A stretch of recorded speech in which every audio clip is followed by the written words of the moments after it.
Assalamualaikum warahmatullahi wabarakatuh. Perkenalkan kami dari kelompok 6 yang akan membahas tentang pembelajaran berbasis student center dan active learning.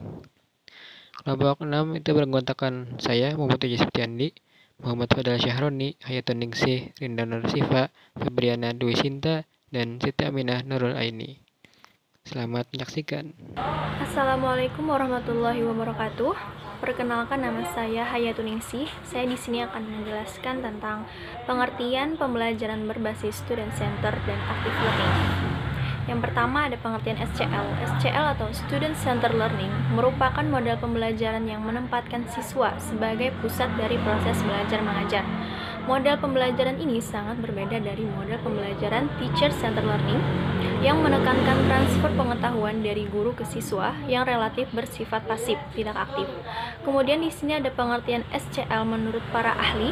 Yang pertama ada dari Camber tahun 1997 yang mengatakan bahwa SCL merupakan sebuah kutub proses pembelajaran yang menekankan mahasiswa atau siswa sebagai pembangun pengetahuan, sedangkan kutub yang lain adalah dosen atau guru sebagai agen yang memberikan pengetahuan. Kemudian ada menurut Harden dan Crosby tahun 2000 menekankan bahwa SCL ini menekankan pada mahasiswa sebagai pembelajar dan apa yang dilakukan siswa untuk sukses dalam belajar dibanding dengan apa yang dilakukan oleh guru. Kemudian slide yang selanjutnya, pembelajaran berbasis student center learning menuntut murid aktif serta melakukan diskusi dengan guru sebagai fasilitator jika menemui kesulitan. Aktifnya siswa diharapkan mampu menumbuhkan rasa kreativitas siswa menurut Antika 2014 halaman 254. Jadi pembelajaran berbasis student center learning ini menuntut murid yang lebih aktif dan guru hanya sebagai fasilitator jika terdapat kesulitan atau kesusahan dari peserta didik dari siswa, maka mereka membutuhkan seorang fasilitator yang dapat membantu mereka mengarahkan pembelajaran. Jadi di sana murid lebih aktif. Kemudian di sana ada pengertian pembelajaran aktif atau active learning, yaitu pada dasarnya merupakan salah satu bentuk atau jenis dari pendekatan pembelajaran yang berorientasi pada aktivitas peserta didik. Maksudnya, pembelajaran berorientasi pada aktivitas peserta didik mengandung pengertian bahwa sistem pembelajaran menempatkan peserta didik sebagai subjek didik yang aktif dan telah memiliki kesiapan untuk belajar. Active learning menjadikan peserta didik sebagai subjek belajar dan berpotensi untuk meningkatkan kreativitas atau lebih aktif dalam setiap aktivitas pelajaran yang diberikan, baik di dalam maupun di luar. Menurut Effendi tahun 2013 halaman 285. Jadi pembelajaran aktif atau active learning ini lebih menekankan kepada aktivitas peserta didik dan mereka menjadi subjek didik yang aktif yang memiliki kesiapan untuk belajar. Baiklah, selanjutnya akan disampaikan oleh teman saya. Terima kasih. Assalamualaikum warahmatullahi wabarakatuh. Perkenalkan, nama saya Rinda Nursifa, nomor absen 32. Di sini saya akan melanjutkan materi presentasi dari teman saya. Yang selanjutnya yaitu karakteristik pembelajaran berbasis student center dan active learning. Nah, sebelumnya sudah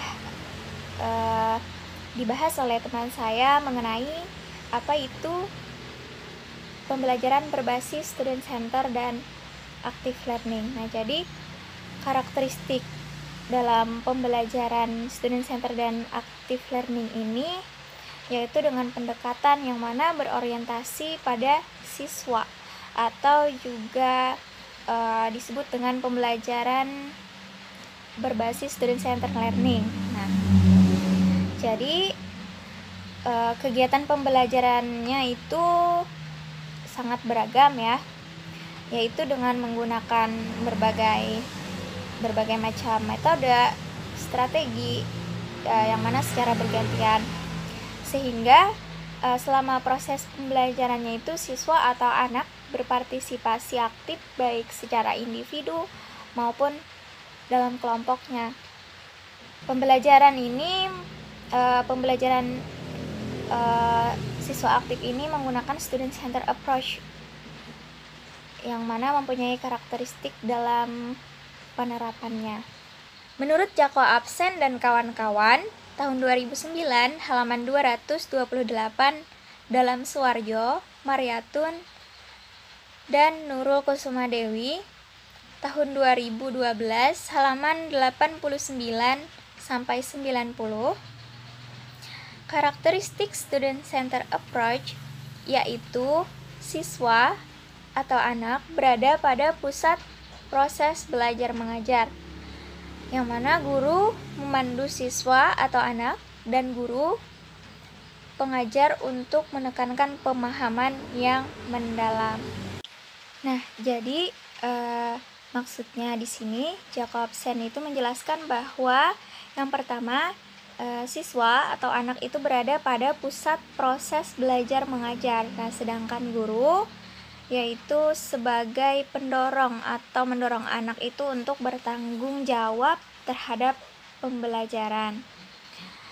Nah, jadi anak menentukan sendiri dalam mencari topik atau tema yang akan dipelajari. Jadi anak di sini harus bertanggung jawab terhadap proses pembelajaran yang sedang berlangsung. Nah, anak mendapatkan pengetahuan dan juga pengalaman dari interaksi dengan media atau sumber belajar atau selama proses pembelajaran berlangsung yang akan anak laksanakan. Anak di sini diharapkan dapat memperoleh balikan langsung atau pengalaman belajar langsung dari proses pembelajaran tersebut. Nah, kemudian yang kedua yaitu guru memandu anak atau siswa dalam proses pembelajaran. Nah, jadi di sini guru membuat anak itu untuk bertanggung jawab terhadap proses pembelajaran yang anak rencanakan, dan guru di sini hanya bertugas sebagai fasilitator saja. Guru dapat menjadi sumber belajar anak jika anak itu sudah benar-benar kebingungan. Nah, jadi karakteristik student center approach ini yang kedua ini yaitu guru bertugas hanya sebagai fasilitator saja. Jadi anak di sini yang lebih aktif dalam merencanakan pembelajaran dalam suatu proses pembelajaran yang sedang berlangsung. Kemudian yang selanjutnya yaitu guru mengajar untuk menekankan pemahaman yang mendalam. Nah, jadi artinya pemahaman yang mendalam ini melibatkan proses-proses yang banyak menuntut pemikiran. Nah, seperti menjelaskan dan juga menyelesaikan problem solving. Guru memberikan kesempatan kepada anak untuk mempraktekkan keterampilan-keterampilan selama pembelajaran, berusaha mempelajari konten yang baru, dan anak di sini yang lebih aktif ya dalam mencari pembelajaran. Ya, kemudian selanjutnya ada karakteristik dari pembelajaran berbasis student center learning yang menyangkut dari aspek pengajar, siswa, materi, dan juga teknik penyampaiannya. Menurut Zulfiatrioka tahun 2013 halaman 329 sampai 330. Nah, yang pertama yaitu pengajar berperan sebagai penunjang. Nah, artinya dalam hal ini pengajar berperan sebagai penunjang, maksudnya pengajar bertugas sebagai perantara pembelajaran saja, yang mana membantu mengarahkan siswa, dan apabila perlu ikut dalam membantu siswa dalam mengembangkan materi yang ada. Kemudian yang kedua, pengajar berwawasan luas dan bersifat terbuka terhadap masukan maupun kritikan yang membangun bagi siswanya. Jadi di sini pengajar itu harus bersifat terbuka terhadap siswa, mampu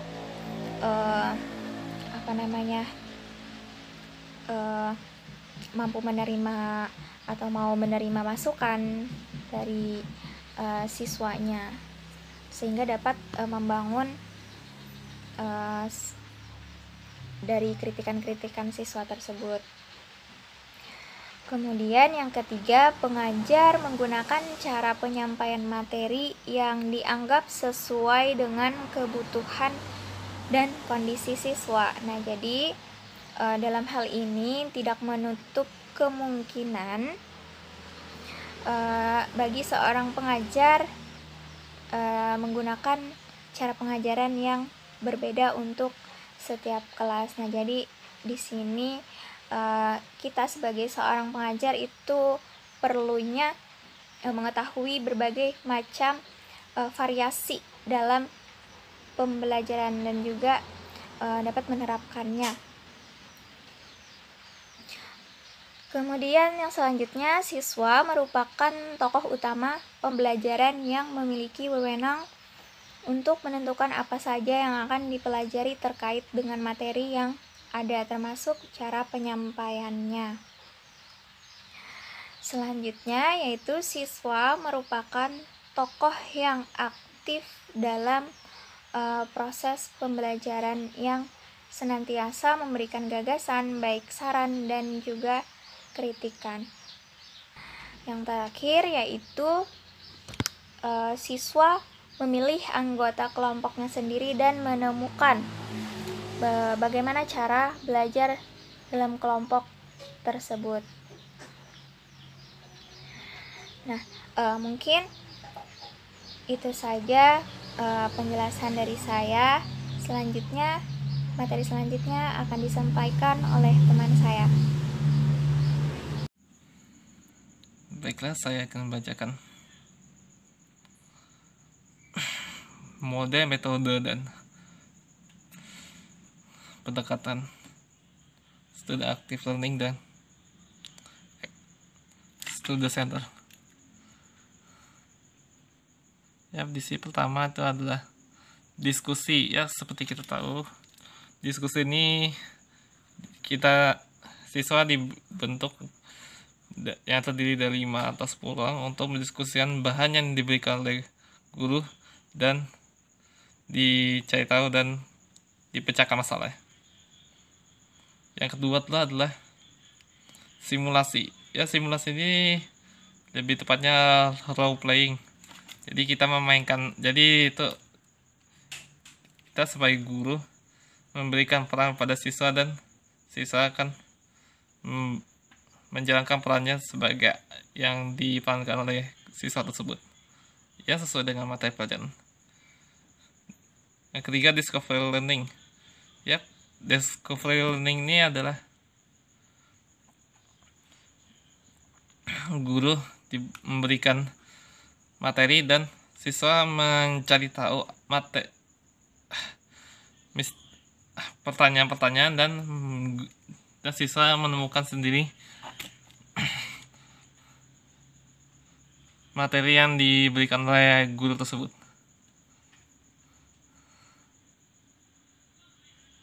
Selanjutnya itu adalah cooperative learning. Ya, kooperatif ini adalah metode belajar kelompok yang dirancang oleh guru untuk mencakap satu kasus, dan kelompok itu terdiri dari orang-orang yang heterogen. Jadi enggak semuanya pintar dan enggak semuanya bodoh. Jadi sama rata. Collaborative learning. Di sini saya ada ketika self-direct learning.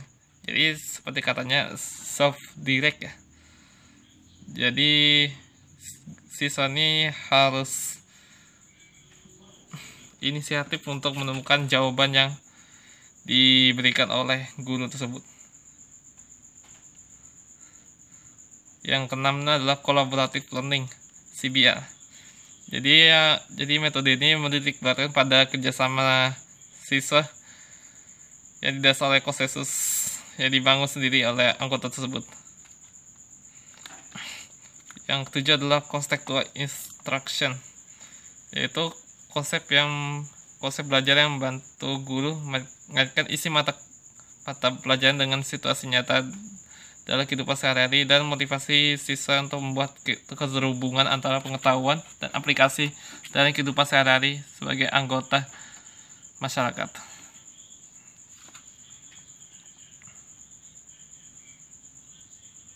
Berikutnya PBL, Project Based Learning. Jadi PBL ini adalah metode belajar yang sistematis yang melibatkan siswa dalam belajar pengetahuan dan keterampilan melalui proses pencarian atau penggalian yang panjang dan terstruktur terhadap pertanyaan yang otentik dan kompleks, serta tugas dan produk yang dirancang dengan sangat hati-hati. Ada lagi satunya itu inquiry atau bisa dibilang PBL, Problem Based Learning. PBL ini belajar dengan memanfaatkan masalah.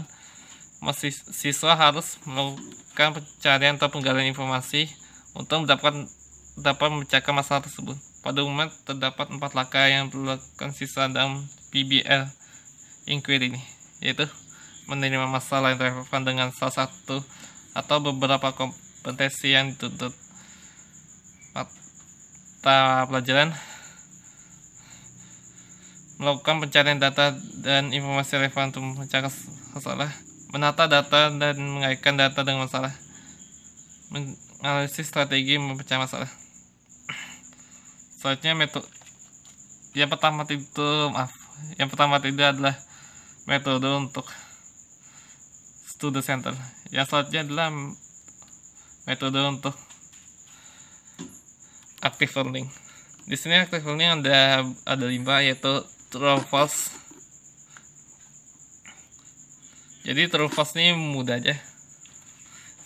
Guru memberikan soal, apakah pernyataan tersebut adalah benar atau salah. Jadi siswa akan memberikan jawaban secara pasti dan tidak terbelit-belit. Kedua, guided teaching. Jadi guided teaching ini lebih seperti pencocokan. Jadi guru memberi beberapa soal dan beberapa jawaban. Nah, di situ guru akan menyuruh siswa untuk mencocokkan di mana yang benar dan mana yang cocok sepasangannya benar. Nah, card shot. Teknik ini kegiatan kerjasama dapat dipakai untuk mengajak siswa dalam mempelajari konsep, sifat kategorian fakta dari sebuah informasi dan membahas sebuah objek. Teknik ini mengajak setiap grup belajar siswa untuk mengungkapkan dan menjelaskan isi kartu yang ada di grupnya. Jadi lebih ke permainan kartu ya.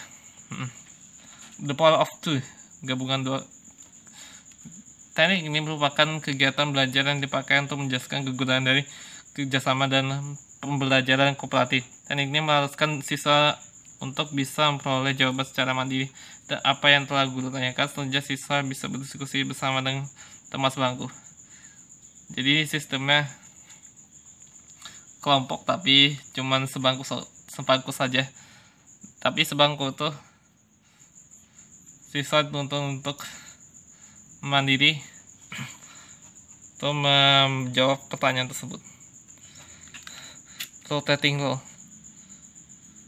Jadi rotating ini seperti kata itu bahasanya itu rotating atau bergilir. Jadi siswa melakukan aliran drama atas indrawara. Teknik ini siswa diminta untuk menciptakan suatu skenario sesuai dengan kehidupan sehari-hari dengan acuan materi yang sedang didiskusikan. Ya. Berikut tadi tadi adalah metode student centered active learning.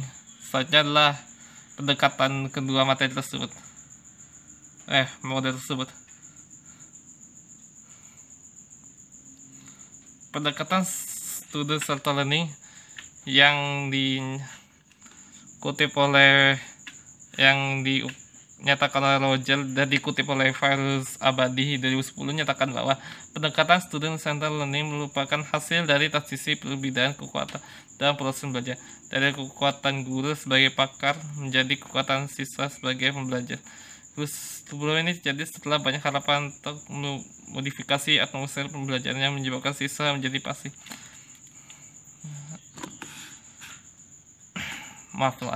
Pendekatan student centered learning merupakan hasil dari transisi perbedaan kekuatan dalam proses pembelajaran dari kekuatan dosen sebagai pakar dan kekuatan mahasiswa sebagai pelajar. Perubahannya terjadi setelah banyak harapan untuk modifikasi atmosfer pembelajaran yang menyebabkan siswa menjadi pasif, bosan, dan resisten. Nah, itu untuk pendekatan student centered learning. Selanjutnya untuk pendekatan dari active learning.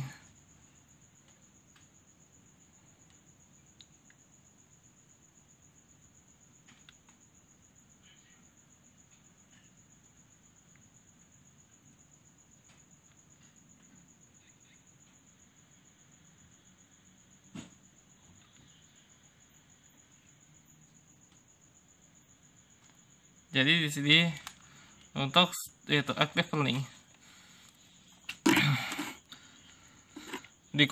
dikemukakan oleh Folio 1984 menunjukkan bahwa perhatian siswa dalam ruang kelas hanya memperhatikan pelajaran sekitar 40% dari waktu pelajaran yang tersedia. Sedangkan menurut McKinney 1986 menyebutkan bahwa dalam 10 menit pertama perhatian siswa dapat mencapai 70% dan ukuran sampai 20% pada waktu 20 menit terakhir. Kondisi tersebut di atas merupakan kondisi umum yang terjadi di lingkungan sekolah. Yes, terima kasih. Assalamualaikum warahmatullahi wabarakatuh. Ya, perkenalkan, nama saya Muhammad Wijaya Septiandi, nomor absen 15. Saya akan menyambung materi dari teman saya tadi. Yang berikutnya adalah implementasi pembelajaran aktif atau active learning di SD. Yang berikut merupakan salah satu hasil penelitian tentang implementasi strategi pembelajaran aktif berbasis TIK dalam pembelajaran bahasa Indonesia di SD Muhammadiyah 4, Pucang, Surabaya. Maka didapatlah hasil sebagai berikut. Yang pertama, persiapan mengajar yang dibuat guru. Indikator pembelajaran yang dirumuskan secara umum menuntut keterlibatan siswa, baik dalam aktivitas lisan, menulis, maupun tindakan atau perbuatannya. Nah, jadi siswa itu dituntut untuk aktif dalam pembelajaran, baik itu dalam aktivitas lisannya ataupun menulis, ataupun juga tindakan dan perbuatannya. Lalu yang kedua ada pelaksanaan pembelajaran, menunjukkan bahwa guru masih banyak memberikan kesempatan siswa untuk terlibat aktif dalam kegiatan belajar dengan bertanya dan memberikan kesempatan atau meminta siswa untuk bertanya, berpendapat, berdiskusi, bekerjasama, dan mengekspresikan ide kreativitas. Nah, yang mana dalam pelaksanaan pembelajaran tersebut, guru itu telah banyak memberikan kesempatan kepada siswa untuk aktif di dalam kegiatan pembelajaran, baik itu untuk bertanya, berpendapat, berdiskusi, bekerja sama, dan juga mengekspresikan ide kreativitasnya. Lalu yang ketiga adalah pengevaluasian pembelajaran bahasa Indonesia, menunjukkan bahwa guru telah merencanakan penilaian proses dan hasil belajar. Yang mana dalam evaluasi ini guru itu telah merencanakan dalam penilaian proses dan hasil belajarnya. Jadi tidak cuma dalam hasil belajarnya saja, tetapi juga dalam prosesnya. Nah, lalu yang poin keempat, kekuatan dalam strategi pembelajaran aktif berbasis TIK dalam pelajaran bahasa Indonesia ini adalah terdapat perencanaan pembelajaran yang baik dan telah sesuai dengan langkah-langkah penyusunan silabus dan RPP. Selain itu juga pelaksanaan pembelajaran yang baik karena siswa lebih merasa senang dengan pembelajaran yang aplikatif seperti mengaplikasikan peralatan TIK di dalam proses pembelajaran, yang mana keberhasilan dalam strategi pembelajaran aktif yang berbasis TIK ini ialah terdapat perencanaan pembelajaran yang baik dan sesuai dengan langkah-langkah penyusunan yang ada di silabus dan RPP. Selain itu juga karena dari siswanya itu lebih merasa senang dengan pembelajaran yang aplikatif itu, jadi siswanya itu lebih tertarik gitu loh dalam belajar itu, karena seperti menggunakan aplikasi peralatan TIK di dalam proses pembelajaran.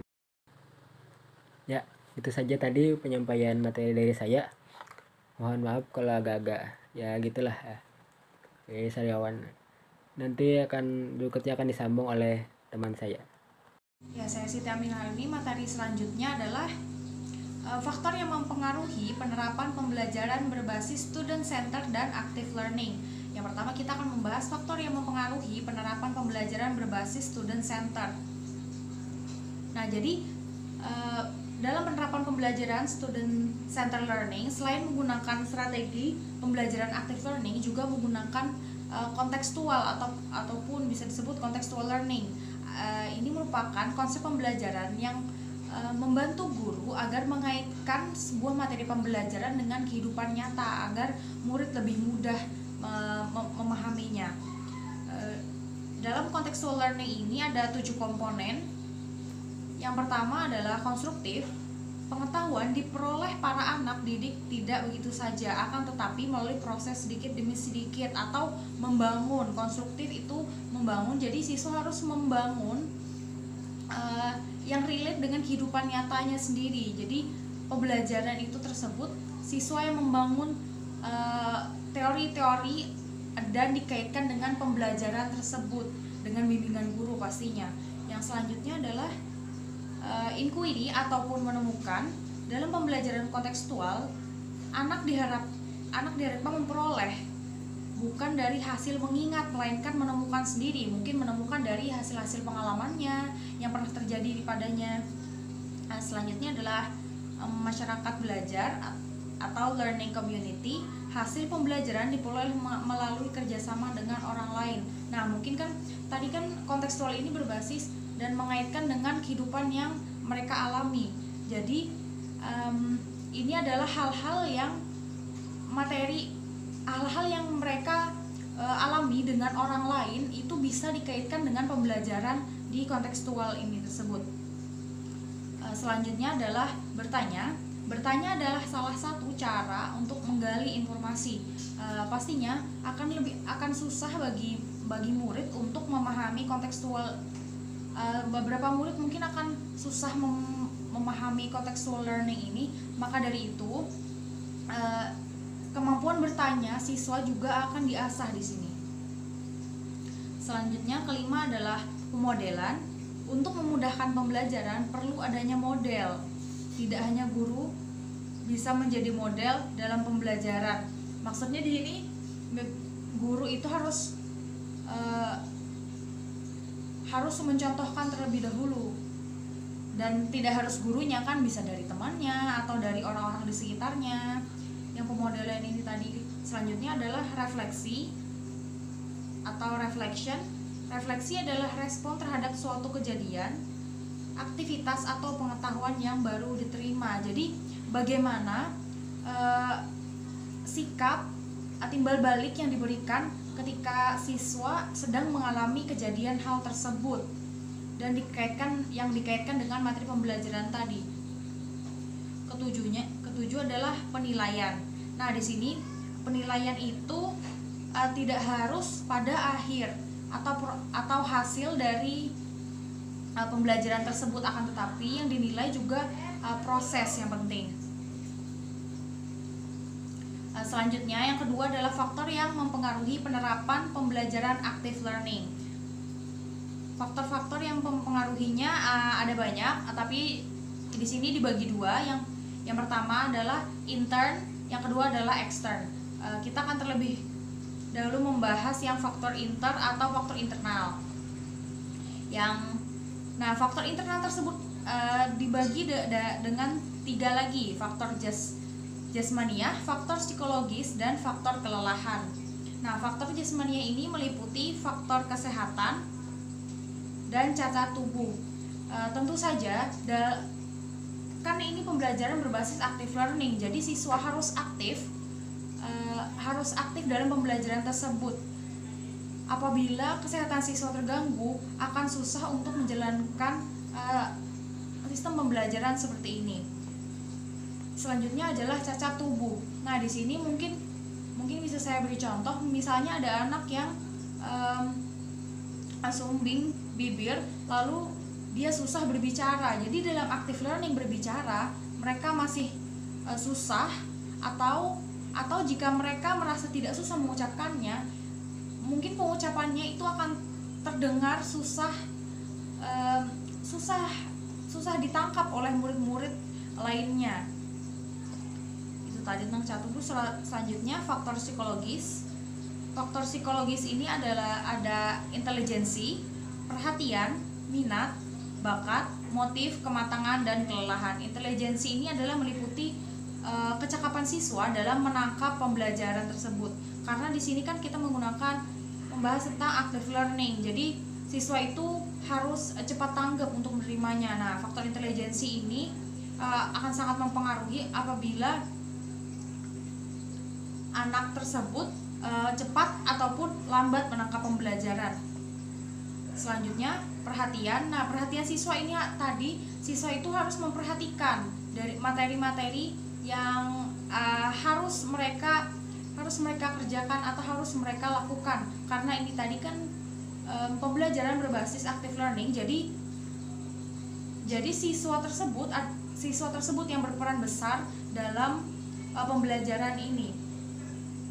Jika siswa kurang perhatian pada pembelajaran, ini akan sangat susah untuk diterapkan. Selanjutnya adalah minat. Nah, ini juga terkait dengan perhatian tadi. Jika perhatian ini bisa didapat apabila murid tersebut memiliki minat pada suatu pembelajaran atau sistem pembelajaran active learning seperti ini. Mungkin ada siswa yang lebih suka aktif, lebih suka bergerak, lebih suka berbicara, itu akan sangat menyukai pembelajaran seperti ini. Tapi apabila siswanya tidak berminat atau cenderung pendiam, tidak suka berbicara, tidak suka banyak bergerak, ini akan sangat susah. Selanjutnya adalah bakat. Nah, dari minat tadi, misalnya murid ini tadi sudah berminat untuk semangat menjalani pelajaran dengan sistem active learning ini tadi, akan tetapi bakatnya kurang. Nah, ini juga akan ini faktor yang sangat mempengaruhi berhasil atau tidaknya sistem pembelajaran tersebut. Akan tetapi ini sudah akan lebih baik jika siswa berminat. Jika dia tidak memiliki bakat tapi dia memiliki minat, dia akan bekerja keras untuk mengikuti sistem pembelajaran tersebut. Selanjutnya adalah motif. Dalam proses pembelajaran haruslah diperhatikan apa yang mendorong siswa agar dapat belajar dengan baik. Nah, ini tadi kan active learning. Jadi mungkin motif siswa tadi melihat temannya seru belajar menggunakan sistem active learning ini tadi, dan dia jadi tertarik. Nah, itu bisa menjadi motivasi sang murid untuk juga ikut aktif dalam pembelajaran sistem active learning ini tadi. Selanjutnya ada kematangan. Nah, kematangan ini adalah menurut saya pribadi ada salah satu faktor paling penting, karena ini berkaitan dengan materi selanjutnya, yaitu kematangan dan kesiapan. Nah, kematangan dan kesiapan ini tadi kan berhubungan. Apabila siswa belum matang atau belum siap untuk menjalani sistem pembelajaran active learning ini tadi, maka ini siswa bisa dikatakan belum matang atau belum bisa. Active learning ini mungkin akan lebih sulit untuk diterapkan di kelas rendah, terutama kelas 1 dan kelas 2, karena mereka terkadang tidak mengerti apa feedback yang diinginkan oleh gurunya. Jadi mereka Jadi mereka belum matang untuk bisa menjalankan sistem pembelajaran seperti ini. Yang selanjutnya tadi faktornya ada faktor kelelahan.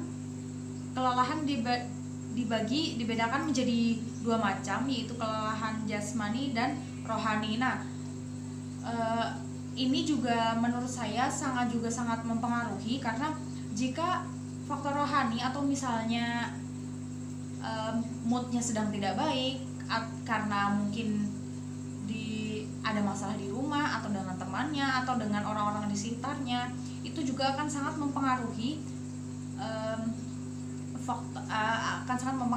pembelajaran dengan sistem active learning ini tersebut. Bisa juga kelelahan jasmani, misalnya siswa yang bermain seharian, lalu besoknya mereka kelelahan dan tidak sanggup lagi untuk mengikuti pembelajaran dengan berbasis active learning ini tadi. Karena active learning ini tadi pastinya akan sangat menguras tenaga siswa. Jadi apabila siswa tidak prima, mungkin akan susah bagi siswa untuk mengikutinya. Yang selanjutnya adalah faktor ekstern atau faktor eksternal. Faktor eksternal ini tadi ada 3, yaitu faktor keluarga, faktor sekolah, dan faktor masyarakat. Yang pertama adalah faktor keluarga. Nah, di sini keluarga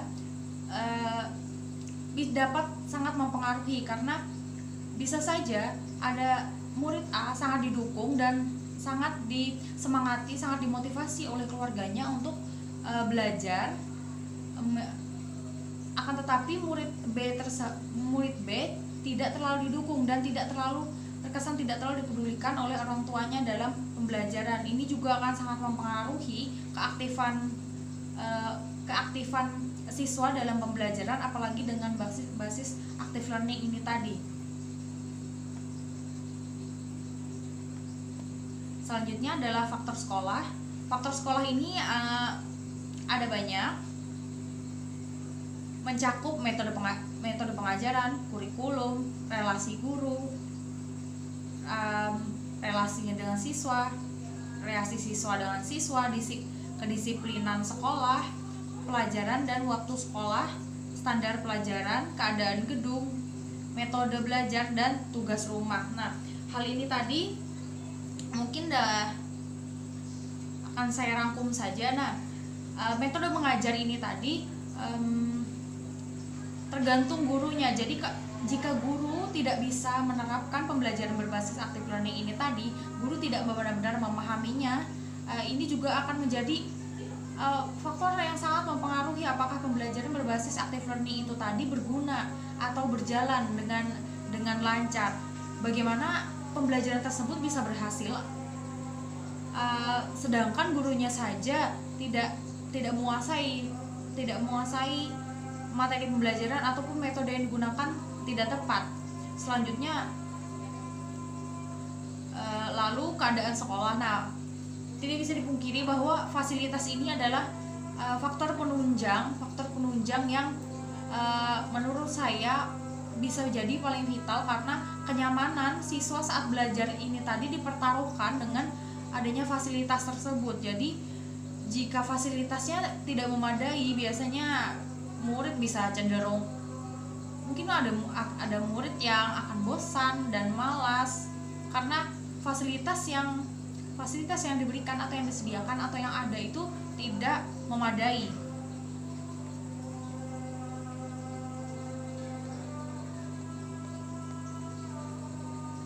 Selanjutnya adalah faktor masyarakat. Nah, selain di lingkungan rumah dan di lingkungan sekolah juga ada dari faktor masyarakat. Misalnya anak tersebut sering diejek dan tidak ditemani, dan dia cenderung pendiam dan tidak mau berinteraksi dengan teman-temannya. Nah, itu tadi akan mempengaruhi pembelajaran dengan sistem active learning, karena siswa tersebut cenderung pendiam karena faktor masyarakat tersebut. Mungkin dia diejek, dan saat di sekolahan dia sudah tidak ingin lagi berbicara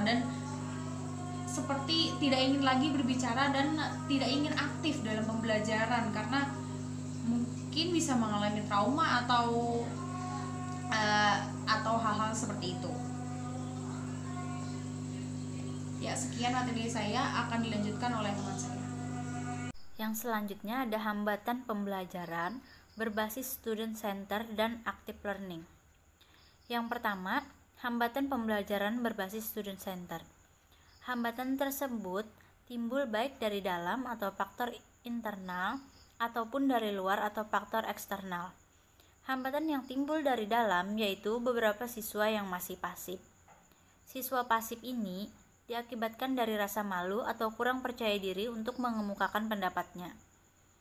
Murid yang masih pasif dalam proses pembelajaran juga memiliki rasa ingin tahu yang kecil, sehingga tidak ada semangat untuk mencari tahu jawaban sesuatu masalah. Yang kedua, ada hambatan pembelajaran active learning. Dari beberapa hambatan dalam pembelajaran active learning, yaitu sebagai berikut. Yang pertama, ada keterbatasan waktu. Yang kedua, kemungkinan bertambahnya waktu untuk persiapan. Dan yang terakhir, ukuran kelas. Nah, itu tadi materi penyampaian dari kelompok kami. Apabila ada kesalahan, kami memohon maaf. Sekian dari kami. Wassalamualaikum warahmatullahi wabarakatuh.